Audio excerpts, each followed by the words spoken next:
اب آئیے چوتھی بات کی طرف۔ چوتھی بات جو اس سورہ مبارکہ کے بارے میں نوٹ کرنے کی ہے وہ یہ ہے کہ یہ قرآن حکیم کی جامع ترین صورت ہے۔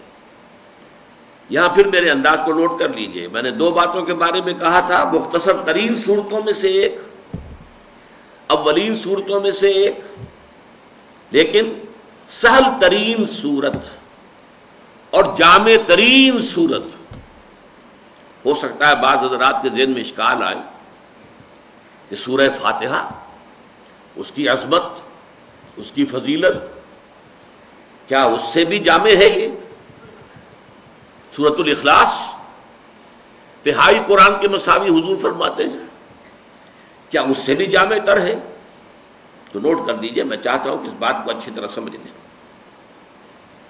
دیکھیے، اگرچہ اسلام کی جڑ توحید ہے، بنیاد، اور توحید کے موضوع پر اس میں کوئی شک نہیں کہ جامع ترین صورت سورۃ الاخلاص ہے۔ قل هو اللہ احد اللہ الصمد لم یلد ولم یولد ولم یکن لہ کفوا احد۔ لیکن ظاہر بات ہے کہ یہ صرف جڑ کی بات ہوئی ہے، ابھی پورا درخت تو سامنے نہیں آیا۔ اس پہلو سے ایک خاص اعتبار سے یقیناً عظیم ترین صورت جو ہے سورہ اخلاص ہے۔ ہمارے دین کے جو جڑ ہے، ایمان کی جو اصل بنیاد ہے، توحید۔ اسی طریقے سے قرآن کا ایک فلسفہ ہے، وہ فلسفہ ہم پڑھیں گے انشاءاللہ اسی منتخب نصاب کا جب دوسرا حصہ شروع ہوگا۔ اس فلسفے کے اعتبار سے عظیم ترین سورت سورۃ الفاتحہ ہے۔ لیکن ظاہر بات ہے کہ فلسفہ اپنی جگہ پر بڑی اہمیت کا حامل ہونے کے باوجود جب ہم دیکھتے ہیں سورۃ العصر کے اعتبار سے تو وہ ایک جز قرار پائے گا، وہ ایک پہلو ہے، اس کے اعتبار سے یقیناً اور عظمت اس کی ہے۔ عظیم ترین سورت قرآن مجید کی سورہ فاتحہ ہے، جسے پورے قرآن کے ہم بدن بھی قرار دیا گیا ہے۔ وَلَقَدْ آتَيْنَاكَ سَبْعًا مِنَ الْمَثَانِي وَالْقُرْآنَ الْعَظِيمِ، قرآن عظیم کہا گیا ہے سورہ فاتحہ کو۔ ہم نے آپ کو عطا کی ہیں 7 آیتیں جو بار بار دہرائی جاتی ہیں اور جو در حقیقت خود اپنی جگہ پر ایک مکمل قرآن عظیم ہے۔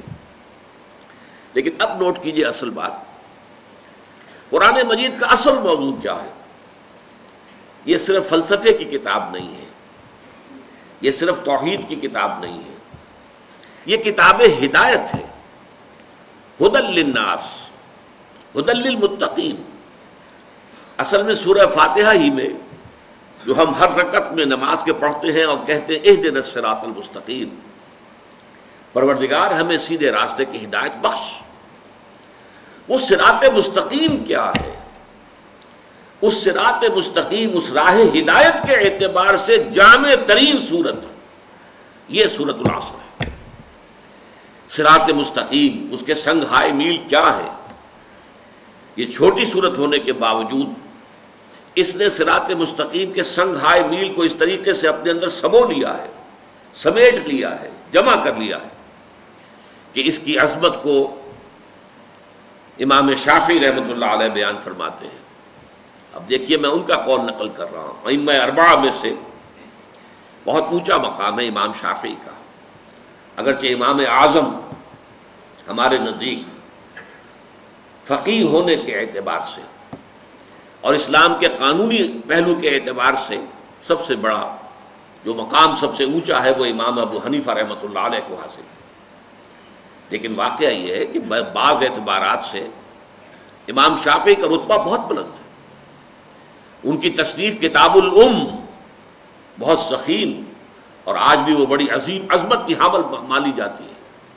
اصول فقہ انہوں نے مرتب کیے سب سے پہلے۔ بہرحال امام شافعی کا تھوڑا سا تعارف کرانے کے بعد اب ان کے 2 قول میں آپ کو سنانا چاہتا ہوں۔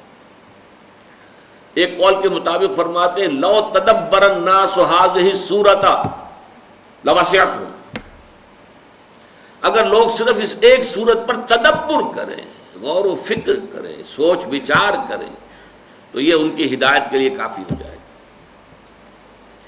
ایک اور قول جسے مفتی محمد عبدہ کا بہت مشہور ہے تفسیر پارہ عم، اس میں انہوں نے نقل کیا ایک اور قول۔ وہ کہتے ہیں قرآن مجید میں اگر اس سورہ عصر کے سوا اور کچھ نازل نہ ہوتا تب بھی یہ لوگوں کے لیے کافی تھی. لو لم ينزل من القرآن سواہا، اگر قرآن مجید میں سوائے اس ایک سورت کے اور کچھ نازل نہ ہوتا، لکفت الناس، یہ لوگوں کی ہدایت کے لیے کفایت کرنے والی سورت ہے. یہ عظمت ہے اس سورہ مبارکہ کی. اس کا تھوڑا سا تجزیہ کر لیجیے. میرے نزدیک قرآن مجید کے جو مضامین ہیں ان کا ایک مکمل انڈیکس اس سورت میں موجود ہے.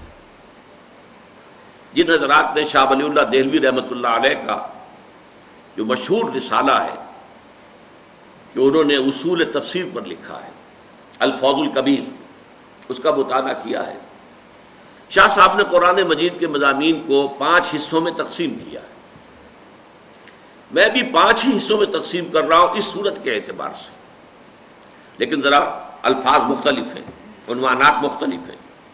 میں اس صورت کے الفاظ کو عنوان بنا رہا ہوں. قرآن مجید میں آپ دیکھتے ہیں کہ خاصا بڑا حصہ قرآن مجید کا تاریخی تفاصیل پر مشتمل ہے. سابقہ انبیاء و رسول کے حالات، رسولوں کی قوموں پر آنے والے عذاب کی تفاصیل، یہ نوع انسانی کی تاریخ ہے. پھر یہ کہ ازل میں جو واقعات ہوئے، تخلیق آدم کا مسئلہ ہے، پھر جو فرشتوں کو حکم دیا گیا سجدے کا، ان کو آدم کو جنت میں رکھا گیا، یہ بھی تو ایک تاریخ کا حصہ ہے، انسانی تاریخ. اور پھر یہ کہ ابد کا معاملہ جو آنے والا ہے، اس سب کو آپ نوٹ کیجئے. زمانہ در حقیقت اس سب کو کور کر رہا ہے.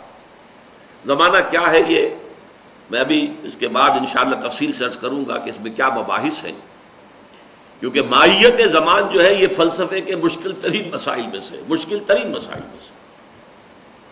لیکن یہ ہے کہ یہاں زمانہ جو ہے یوں سمجھیے کہ ایک چادر کے مانند تنا ہوا ہے ازل سے ابد تک، اور یہ زمانہ چشمدید گواہ ہے کہ کیا ہو رہا ہے. اس زمانے نے قوم نوح کو غرق ہوتے دیکھا ہے، اسی زمانے نے قوم ہود کو برباد ہوتے ہوئے دیکھا ہے. اسی زمانے نے، جیسے علامہ اقبال ایک جگہ کہتے ہیں، یہ ستارے جو ہیں می نگریم و می رویم، می رویم و می نگریم، ہم چلتے رہتے ہیں اور دیکھتے رہتے ہیں دنیا میں کیا ہو رہا ہے. یہ زمانہ گویا کہ دیکھ رہا ہے. تو گویا کہ اس سب کے لیے ایک لفظ آ گیا یہاں پر، والعصر.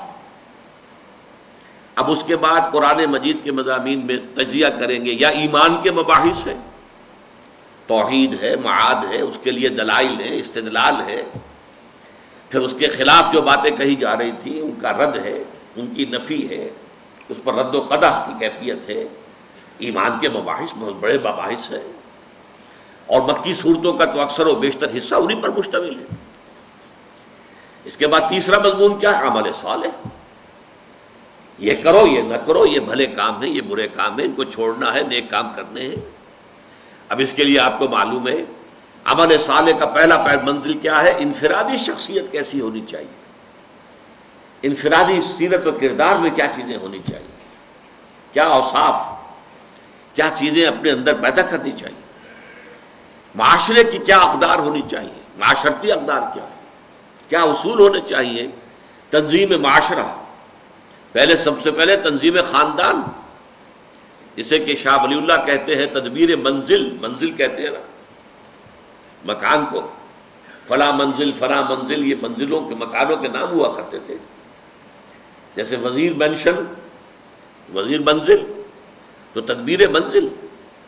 پھر یہ کہ ایک معاشرہ جب وجود میں آتا ہے، پھر ریاست وجود میں آتی ہے، اس کے کیا اصول ہونے چاہیے، کیسے اس کو چلانا چاہیے، یہ ساری چیزیں عمل صالح کے اندر آ گئی. تیسرا مضمون قرآن مجید کا بہت اہم، دعوت اللہ، دعوت الحق، امر بالمعروف، نہی عن المنکر، شہادت حق، اقامت دین، جہاد فی سبیل اللہ، اور ان سب کے لیے عنوان تواصوا بالحق. اور اس کے بعد مضامین صبر کرو، یا ایھا الذین آمنوا اصبروا وصابروا ورابطوا واتقوا اللہ، صبر کرو، مصیبت میں صبر کرو، آزمائشوں میں صبر کرو، مخالفین کی طرف سے پرسیکیوشن ہو صبر کرو، میدان جنگ میں نقد جان ہتھیلی پر رکھ کر حاضر ہو جاؤ۔ یہی تو مضامین قرآن مجید کے ہیں۔ یہ 5 مضامین، ایک عصر کے حوالے سے تمام تاریخی مباحث، اس کے لیے عنوان والعصر، ایمانیات کے سارے مباحث الا الذین آمنوا، پھر تمام اعمال، اخلاق انفرادی سے لے کر ایک تنظیم ملت اور تاسیس ریاست تک کے سارے معاملات عمل صالح، پھر تمام نیکی کا پرچار، حق کی دعوت، حق کی اشاعت، اس کے لیے تواصی بالحق، اور پھر صبر، مصابرت، ڈٹے رہنا، جھیلنا، تکلیف برداشت کرنا، اس لیے کہ تواصی بالحق کو آسانی سے پسند نہیں کیا جائے گا۔ الحق مرن، حق تو کڑوا ہوتا ہے۔ جب بھی آپ حق کی بات کریں گے پھر آزمائش آئے گی، پھر تکلیفیں آئیں گی، پھر مصیبتیں آئیں گی، اس لیے کہ دنیا میں حق کو پسند کرنے والے لوگ نہیں۔ یہ 4 باتیں ہیں جو میں نے عرض کی ہیں، بڑی ابتدائی، پھر نوٹ کر رہا ہوں، یہ قرآن حکیم کی مختصر ترین صورتوں میں سے ایک ہے۔ یہ قرآن حکیم کی ترتیب نزولی کے اعتبار سے اولین صورتوں میں سے ایک ہے۔ یہ قرآن حکیم کی سہل ترین صورت ہے، سہل ممتنع کی سب سے بڑی مثال۔ اور نمبر 4، یہ قرآن حکیم کی جامع ترین صورت ہے۔